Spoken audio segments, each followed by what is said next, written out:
Hey everyone, and welcome back.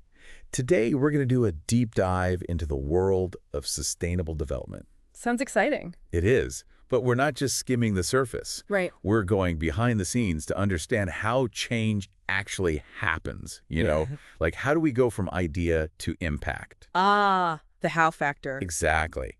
And our roadmap for this deep dive is the International Institute for Sustainable Development's 2023-2024 annual report. ISD, great choice. I know, right? It's packed with insights. It is. ISD is a really interesting organization. Yeah, I was struck by how they're not just a think tank.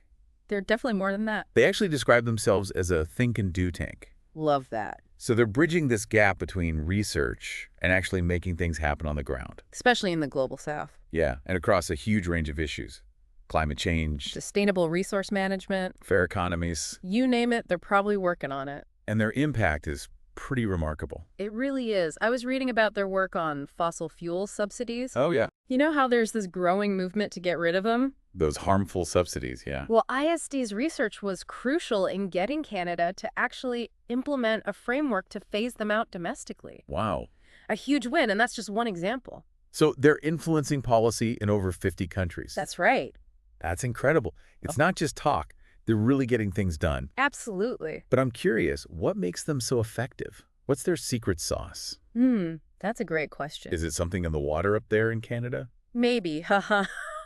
No, but seriously, one thing that stood out to me was their focus on the how. The how of change. Exactly. It's not enough to have a good idea. You got to know how to put it into practice. Exactly. Okay, so how do they actually go about turning those ideas into action? They've identified 3 key lessons. 3 lessons, all right. Lay them on me. The first one is about bringing the right people together. Makes sense. You need everyone on board. Right.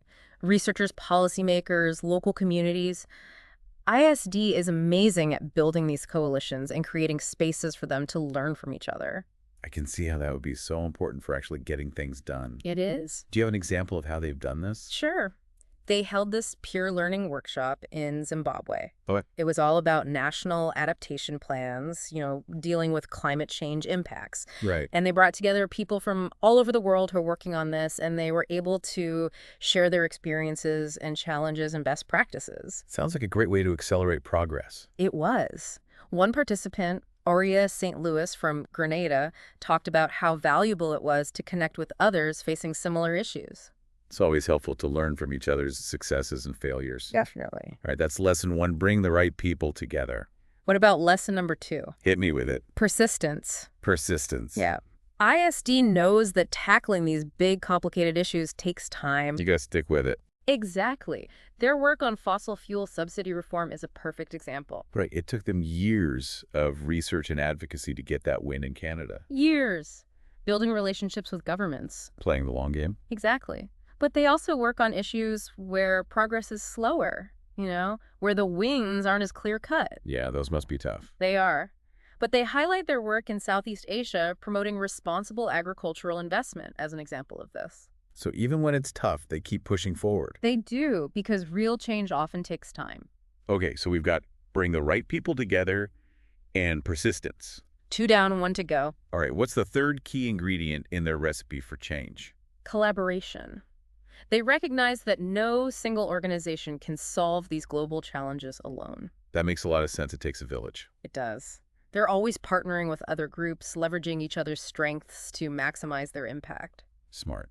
Do you have an example? Sure. Take the Sun Casa project in Africa. Sun Casa. What's that about? It's all about building climate resilience, using nature-based solutions. Okay. And ISD is bringing their expertise on that to the table, but they're working with the World Resources Institute, WRI, which has a strong presence on the ground in Ethiopia, Rwanda, and South Africa. So it's ISD's research know-how combined with WRI's implementation power. A powerful combination. It really is. And it's not just about these big international collaborations. Right. They also work a lot with local organizations to address regional challenges. And that brings us to their work here in Canada. Yes. Lake Winnipeg. Exactly. The 11th largest freshwater lake in the world. A Canadian gem. And they're doing some really important work there. They are. It all started with the scientists at the ISD Experimental Lakes area. IISD-ELA. Yep.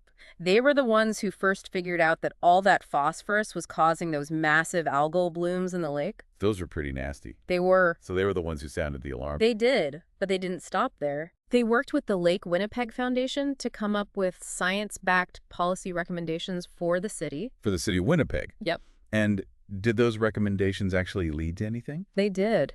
The city implemented an interim solution at one of its wastewater treatment plants. Okay. And even more importantly, they committed $95 million to upgrade its infrastructure to reduce phosphorus pollution long-term. Wow. So they really made a difference. A tangible difference. That's impressive. It is. It really shows how they're not just researching problems, they're actively involved in finding solutions. I'm loving this. So we've talked about their global reach, and we've seen their impact on a local level. What else?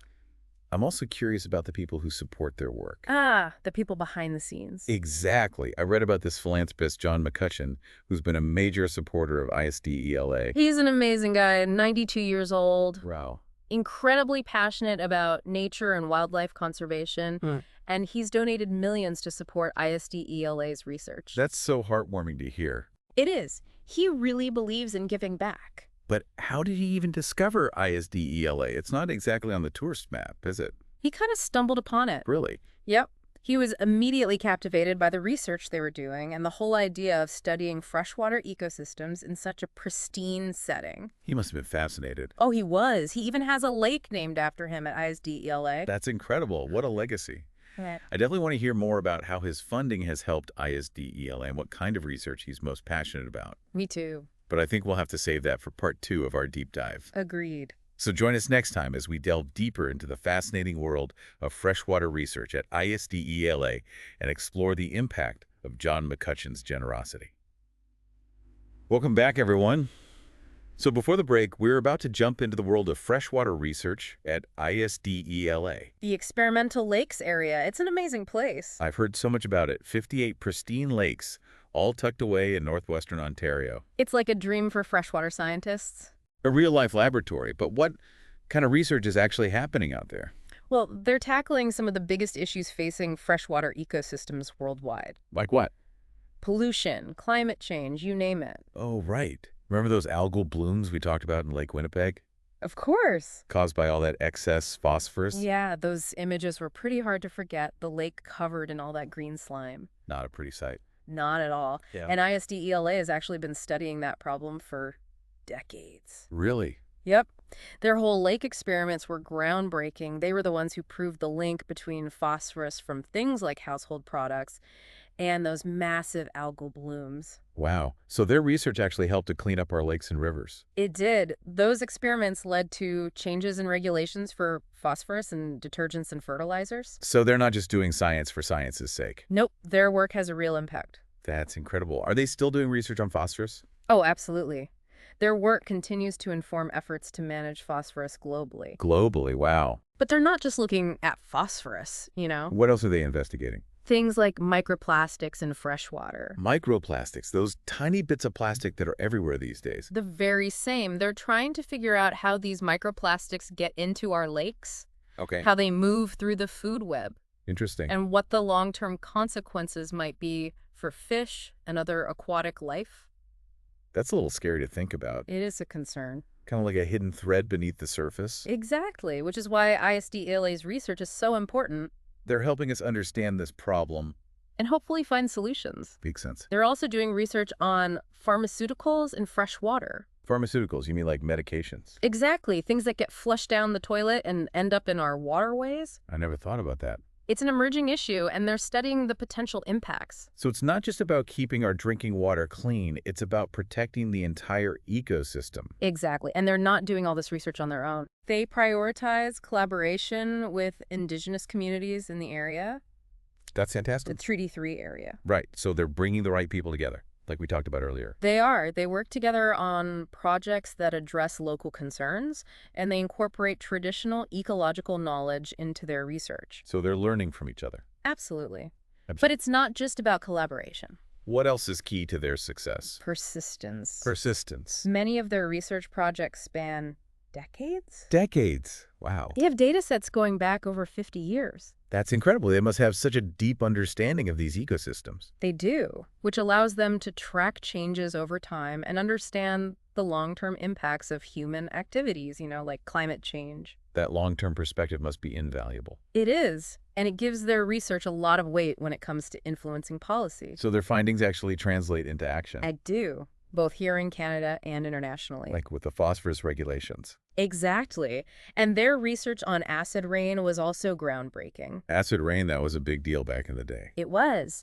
IISD-ELA's experiment showed how devastating acid rain could be for lakes and forests, which helped push for stricter air pollution controls. Wow. So they were raising the alarm and helping to find solutions? They were, and they're still doing that today. Like what? Well, for example, their research on mercury. Mercury. Yep. It's a dangerous pollutant, Yeah. And that research helped inform the Minamata Convention on Mercury, a global treaty aimed at reducing mercury emissions worldwide. So they're influencing policy at the highest levels. They are. That's impressive. Okay, so we've established that IISD-ELA is doing this vitally important work. World-class research. But I also want to come back to the human side of things. Yes, the people behind the science. Right. We were talking about John McCutcheon, the philanthropist who's been such a big supporter of IISD-ELA. A true champion for freshwater. I'm so curious about his story. What drew him to this remote research station in the first place? He just stumbled upon it one day. Really? Yep. And he was just blown away by the work they were doing. He sounds like a fascinating guy. He is.